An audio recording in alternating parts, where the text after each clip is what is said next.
ar, mais um Direito na Prática. E hoje nós vamos falar sobre os avanços e os retrocessos do novo Código de Processo Civil, que agora, em 2020, completa 4 anos. Confira!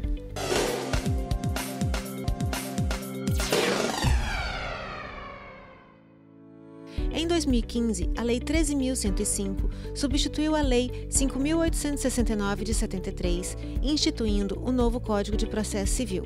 Diferentemente dos códigos de 1939 e de 1973, o novo CPC é o primeiro aprovado sob a vigência de um regime democrático e resultado de participação social, visando a adequação das normas à realidade do país. Eu estou numa exclusiva com o professor Alexandre Flecha, advogado e professor da FGV, que está aqui no Espírito Santo para dar uma aula experimental sobre os avanços e os retrocessos do Código de Processo Civil, que agora está completando 4 anos. Professor, muito obrigada por ter recebido o programa. Eu que agradeço. Tudo bem? Tudo jóia. E vamos começar falando sobre, é claro que não tem como a gente falar sobre tudo, mas vamos falar um pouquinho sobre aquela audiência preliminar que o juiz tem que fazer, audiência de conciliação no início de um processo. Como é que anda funcionando isso aí? Está dando certo? Olha, essa audiência, ela tem uma razão histórica, existe uma razão para isso. Dizem que esse código é do ministro Luiz Fux. Não é verdade, ele apenas foi o presidente da comissão que elaborou o código. E como o ministro é juiz de carreira, conta a história de que desde que ele era juiz na primeira instância, ele sempre buscou ao máximo tentativa de conciliação com as partes, marcava às vezes mais de uma audiência com esse objetivo. Então, quando ele presidiu a comissão que criou o código, ele acabou inserindo no código essa tentativa de conciliação antes mesmo do oferecimento da contestação pelo réu. Então, a gente que é advogado, a gente sabe disso. Quantas vezes, na época do código anterior, a gente era citado como advogado do réu, tinha que apresentar a contestação, depois o advogado do autor tinha o outro trabalho de fazer a réplica e só então marcava a audiência. Chegava na audiência, fazia um acordo e o advogado do autor fez uma réplica à toa, o advogado do réu fez uma contestação à toa, não fazia nenhum sentido. A animosidade ia aumentando, tempo perdido. Exatamente. A pauta do judiciário acaba ficando maior, porque tem mais processos, então tem mais funcionário para dar andamento aos processos, tudo ficava ruim. Então, o que o Código Novo fez? Ele antecipou a audiência de conciliação para antes da contestação. Porque se tivesse um acordo, então ficava tudo resolvido, as partes tinham mesmo menos trabalho, as partes conseguiam mais rápido a solução do conflito, ficava muito melhor. E é engraçado, né? Porque a gente pensa que isso foi uma grande novidade trazida pelo CPC. E não foi. A audiência de conciliação antes da contestação já era assim desde 95 no juizado especial. Então não tinha nenhuma grande novidade com relação a ela. E quando o juiz, ele naquela decisão primária, quando ele está analisando a petição inicial, ele não marca a audiência de conciliação porque ele alega não ter o espaço e não acontecendo, ele está infringindo uma norma ou ele não está cumprindo a norma estabelecida no Código de Processo. Existe alguma retaliação? Tem alguma consequência?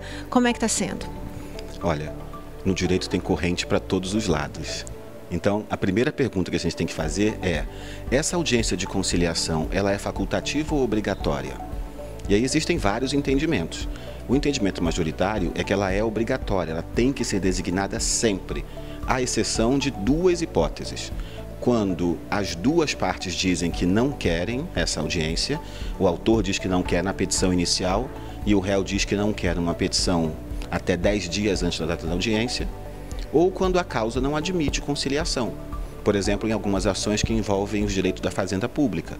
Nesses casos não haveria essa audiência, mas fora desses casos, ela é obrigatória, ela tem que acontecer. Existe uma corrente bem minoritária dizendo que basta que uma das partes não queira essa audiência. Então, se o autor já disser que não quer, ou se o réu sozinho disser que não quer, já seria suficiente. O que a gente tem visto na prática em alguns lugares, pelo que você me contou, aqui no Espírito Santo é assim, no Rio de Janeiro também é assim. O que eu tenho visto é que alguns magistrados já não vêm designando essa audiência por outros motivos que não esses 2 que eu mencionei. Então, a rigor, o despacho deveria ser: deixo de designar audiência de conciliação porque a causa não admite autocomposição. Ou então, deixo de designar audiência de conciliação porque as partes manifestaram-se expressamente nesse sentido. Mas a gente vê despachos de outra natureza. Por exemplo, deixo de designar audiência porque não existe espaço físico que permita. Deixo de designar audiência porque a experiência mostra que a possibilidade de acordo é muito pequena. E outros motivos. E aí, a consequência disso daí? Fica só para a parte não ter oportunidade? Ou o juiz, ele no ato da vida dele, na carreira dele, acaba sendo prejudicial esse tipo de decisão? Não tem como punir o juiz. Você menciona a nível de CNJ, de corregedoria, é isso? Então, não tem como punir o juiz por um entendimento doutrinário dele. Ele proferiu uma decisão judicial. Então, não cabe representação contra o magistrado na seara administrativa, na sua corregedoria ou no CNJ, por uma decisão judicial. O máximo que se poderia fazer, e não é represália isso, mas o máximo que se poderia pensar é recorrer da decisão dele. Dizendo, estou recorrendo porque eu quero que se faça essa decisão. Professor, agora a gente falando sobre os honorários advocatícios, que eu acredito que vai interessar bastante aos nossos colegas, é que o CPC trouxe a eles a natureza de verba alimentícia e também igualando eles a créditos trabalhistas. O que isso me diz a respeito disso? Bom, primeiro tem uma questão que é bem relevante com relação a isso.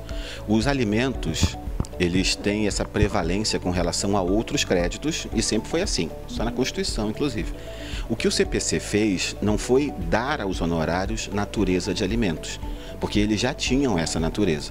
O que o CPC fez, e foi muito bem-vindo, foi dizer expressamente que os honorários têm essa natureza de alimentos, permitindo aos advogados, na execução de honorários, ter algumas prerrogativas. Aí uma vez me perguntaram assim, então se os honorários são equivalentes a alimentos, quando o advogado fizer execução dos seus honorários, que são alimentos, ele pode pedir prisão civil? Já tinha pensado nisso? Olha, maravilha, hein? Pois é, aí o entrevistado vira entrevistador, fica fazendo pergunta para repórter, me perdoe por isso. Não, foi ótimo. Mas a resposta é não, a gente não pode, quando vai executar honorários, já pedir prisão civil do devedor. Porque o artigo 85, parágrafo 14, ele é muito expresso, ele diz o seguinte, os honorários têm natureza de alimento, gozando de todas as prerrogativas das dívidas trabalhistas. Então, ele tem natureza de alimentos, mas é executado como uma execução de dívida de trabalho, ou seja, tem prerrogativa com relação às outras, mas definitivamente não cabe prisão civil. Ainda bem, né? Até porque são só dois os motivos da prisão civil, né? Eram dois, né? Antigamente tinha a prisão civil do depositário infiel, que agora tem súmula vinculante dizendo que não pode, e também o devedor inexcusável de alimentos. Então agora ficou só esse e realmente não dá para fazer isso com honorários. Lamento dar essa notícia ruim, mas realmente não pode. Nós vamos agora para um rápido intervalo e no próximo bloco nós vamos tirar suas dúvidas sobre a tutela provisória. Fique ligado. Direito na Prática, com Patrícia Botti. Oferecimento Vitória Esportes. Grupo Ponto 1. Pratique. FDV, a Faculdade de Direito de Vitória.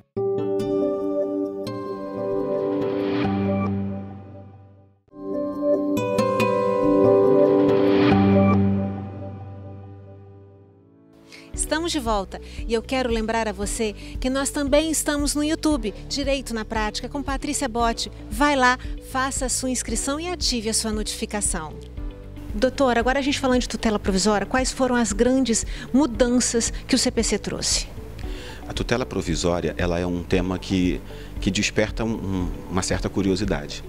Quando a gente fala em tutela provisória, isso eu falo com os meus colegas todos, tutela provisória, ela gera uma certa dificuldade com relação à terminologia, porque os nomes são todos parecidos e todos começam com a palavra tutela. Então eu tenho tutela provisória, tutela de urgência, tutela de evidência, tutela cautelar, tutela antecipada, tutela incidental. É tudo tutela, são todos nomes parecidos e às vezes a gente mistura um pouco um nome com alguma definição. Mas, na verdade, o que o Código trouxe de novidade com relação a isso foi apenas a sistematização. Só dizer, olha, isso aqui funciona agora assim, mas já existia no Código anterior. Então, tutela provisória é uma tutela jurisdicional, é uma decisão que o juiz profere que tem prazo de validade. Ela só dura enquanto durar o processo. E a tutela provisória pode ser de duas espécies, de urgência e de evidência. A de urgência é bem conhecida da gente, advogados, que são as tutelas antecipadas e cautelares. E a tutela de evidência, que já existia na época do Código anterior, no Código Novo ganhou só mais destaque. Portanto, ela acabou ficando mais famosa. Só que eu deixo aqui uma pergunta no ar. Será que a gente sabe exatamente para que serve uma tutela de evidência? Porque tutela de urgência a gente conhece bem. Tutela de urgência, eu não tenho tempo de esperar o final do processo. Eu preciso de uma decisão agora. E se essa decisão que eu preciso agora for exatamente igual à decisão que eu quero ao final do processo, é uma tutela de urgência antecipada. E se o que eu quero agora é de natureza diversa do que eu quero ao final do processo, então é uma tutela de urgência cautelar. Então, qual é o maior inimigo da parte quando ela precisa de uma tutela de urgência? O tempo. A parte não tem tempo de esperar o final do processo. Só que a tutela de evidência, que só está em um artigo do Código, que é o 311, diz assim: a tutela de evidência será concedida independentemente do risco ao resultado útil do processo ou risco de perecimento do direito da parte. Então, se o meu direito está na iminência de perecer, tutela de urgência. Mas, se não existe esse risco, para que serve a tutela de evidência? Por que o juiz concede uma tutela de evidência, que é uma tutela provisória, que é concedida para durar só ao longo do processo, se a parte não está na iminência de sofrer alguma lesão ao seu direito? E aí é que vem uma quebra de paradigma. Se criou um instituto novo com a tutela de evidência. A tutela de evidência serve para proteger aquela parte que não tem urgência, mas tem um direito tão bom que não faria sentido nenhum ela esperar até o final do processo. E todas as provas já estão ali, né? Já estão ali, que são os incisos do artigo 311. Eu vou te dar um exemplo. Você tem filhos? Você pode me dizer o nome de um? Pode chutar se quiser. Não, posso sim. Rafael. Rafael. Qual a idade do Rafael? 12. Então, o Rafael tem 12 anos e eu acredito que você tenha mais de 18. Sim. Ok. Então, imagina que o seu nome e o nome do Rafael foram inscritos indevidamente num cadastro restritivo de crédito. Tudo bem? Só que você pratica atos da vida civil. O Rafael não. Você compra imóveis eventualmente, o Rafael não. Você faz uma compra a prazo, o Rafael não. Então, se o seu nome e o dele foram escritos indevidamente, você, quando precisa celebrar qualquer negócio jurídico, qualquer negócio da vida civil, você precisa do seu nome limpo. Então você ingressa em juízo dizendo: eu quero ao final que o meu nome seja retirado desse cadastro, mas eu preciso que tire agora, porque eu tenho que celebrar um negócio qualquer. Então aí está a urgência. No caso do Rafael, ele tem 12 anos, ele nunca fez nenhuma compra, aquela dívida que deu origem à inscrição dele não foi dele, mas ele não tem nenhuma urgência de tirar o nome dele do SPC. Ele tem tempo. Ele tem todo o tempo do mundo. Então, o Rafael tem o direito de tirar o nome dele do SPC agora em tutela provisória de urgência? Não, porque ele não tem urgência, porque nenhum direito dele está na iminência de perecer. Mas, o direito do Rafael é bom? É. Então, vamos fazer o seguinte: o direito do Rafael é bom, certo? E o direito do banco que inscreveu o nome dele é ruim. Quem sofre com o ônus do tempo desse processo? O Rafael, que tem um direito bom. E quem se dá bem com a duração desse processo é o banco, que tem um direito ruim. Isso não faz nenhum sentido. Então, na verdade, a tutela de evidência serve para dar o direito do Rafael agora, mesmo sem urgência nenhuma, só porque ele tem um direito bom. Então, a tutela de evidência permite a inversão do ônus do tempo. O Rafael vai começar a usufruir do seu direito agora, tendo o direito bom mesmo sem urgência, e o banco que não tem o direito bom, ele é que vai submeter ao ônus desse tempo. Então, resumindo, eu quero tutela de urgência porque o meu direito vai perecer por agora. Eu quero tutela de evidência porque o meu direito não vai perecer, mas ele é tão bom que eu quero usufruir dele agora. Essa é a tutela de evidência. Que aula, hein, professor? Claro, não sei se ficou claro. Foi ótimo. Eu espero que os nossos colegas usufruam desse ensinamento, porque realmente são temas muito interligados e que confundem. Muitas vezes você pede uma coisa, o juiz dá outra, porque na hora o advogado não conseguiu colocar de maneira clara o que ele queria. E no próximo bloco, nós vamos continuar falando sobre as novidades do Código de Processo Civil. Você tem dúvidas sobre recursos? Acompanhe no próximo bloco.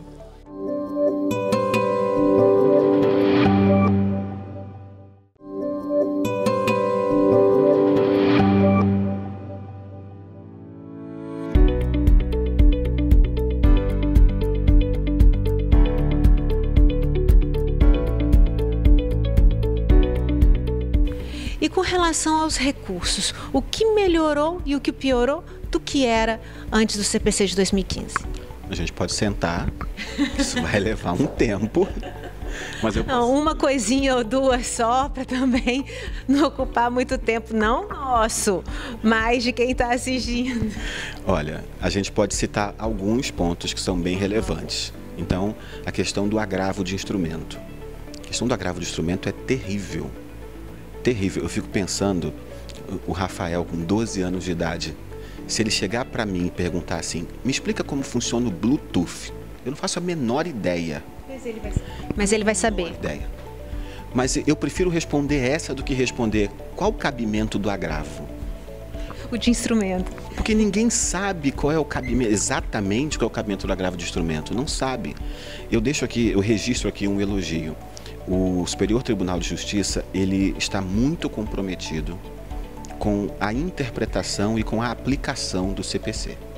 Isso não significa que a gente vai gostar de todas as decisões. É claro, eu concordo com umas, não concordo com outras. Com certeza os advogados pensam como eu, mas a nota de elogio é que o STJ ele mudou a sua forma de decidir. Quando ele decide uma questão que envolve uma parte processual, ele entra na questão, ele interpreta o código. Se a gente concorda ou não é outra história, mas pelo menos a questão foi apreciada pelo STJ, isso nos deixa um pouco mais tranquilos. Então, o artigo 1015 traz todas as hipóteses de cabimento do agravo de instrumento e, enfim, em 2018 o STJ disse que não é só aquele rol previsto em lei. E aí vocês devem estar pensando assim como você, mas 2018 já tem um tempo, tá falando disso agora por quê? Porque a decisão do STJ lá de 2018 não resolveu muito a nossa vida. Porque o STJ só diz o seguinte, olha, cabe agravo de instrumento se tiver expressamente previsto em lei e para aquelas outras interlocutórias que não tenham previsão legal, mas a questão exigir um recurso imediato. Ou seja, quando é que vai ter essa urgência em atacar de imediato aquela interlocutória? Continua sendo o critério do juiz. Então, melhorou, mas não melhorou tanto assim. Porque o código anterior, com todo respeito, ele era ruim nesse aspecto. Cabia agravo de tudo, seja agravo de instrumento, seja agravo retido, que na época existia. Cabia de tudo. Então, eram recursos demais o tempo todo que às vezes atravancavam o processo. No Código Novo, não é sempre que vai caber agravo de instrumento. Mas o STJ acabou abrindo aquele rol do 1015 para outras hipóteses. Como é que eu vou saber? Já vou te devolver a palavra. Como é que eu vou saber, então, se a minha interlocutória que não está prevista em lei pode ou não ser agravada de instrumento? Pesquisa na jurisprudência do STJ. É a melhor solução. E tem algum outro recurso que deixou alguma dúvida, alguma questão aí, ou só esse agravo que nos trouxe presente? O sistema recursal, ele todo foi alterado. Todo. Porque existe hoje o que não existia no código anterior, que é o chamado sistema de precedentes. Então, existem alguns precedentes judiciais que têm efeito vinculante e que têm que ser observados o tempo inteiro. Só que algumas decisões judiciais resolvem ignorar os precedentes vinculantes. Eu consigo entender. Isso é uma mudança de pensamento. A jurisprudência na época do código anterior sempre foi não vinculante, que a gente chama de persuasiva. Sempre foi não vinculante, ou seja, o juiz podia concordar com ela e aplicar, podia não concordar e não aplicar. Quando ela passa a ser vinculante em alguns casos, que são aqueles do artigo 927, O juiz olha para uma decisão judicial que é vinculante, mas não tem o hábito de olhar para a decisão de um colega magistrado e entender que aquela decisão está vinculando. Então isso já foi muito pior 4 anos atrás, quando o Código nasceu, mas a gente já está na 4ª temporada do novo CPC, então está melhorando e vai melhorar com o tempo, tenho certeza. Professor, muito obrigada. E Vitória está sempre de portas abertas para recebê-lo. O senhor gosta de vir a Vitória? Gosto demais de vir aqui, gosto muito, vocês que estão me assistindo, muito obrigado pela recepção. Sempre que eu venho, vocês me recebem muito bem, venho muito feliz. Então as portas estão abertas. Muito obrigada. Muito obrigado. Tchau, tchau. Ficamos por aqui com mais um Direito na Prática. Mas antes de encerrar, eu quero lembrar a você que quer rever este e outros programas de ir lá nas nossas redes sociais, Facebook, Instagram e no YouTube. Até o nosso próximo encontro. Direito na Prática, com Patrícia Botti. Oferecimento Vitória Esportes. Grupo Ponto 1. Pratique. FDV, a Faculdade de Direito de Vitória.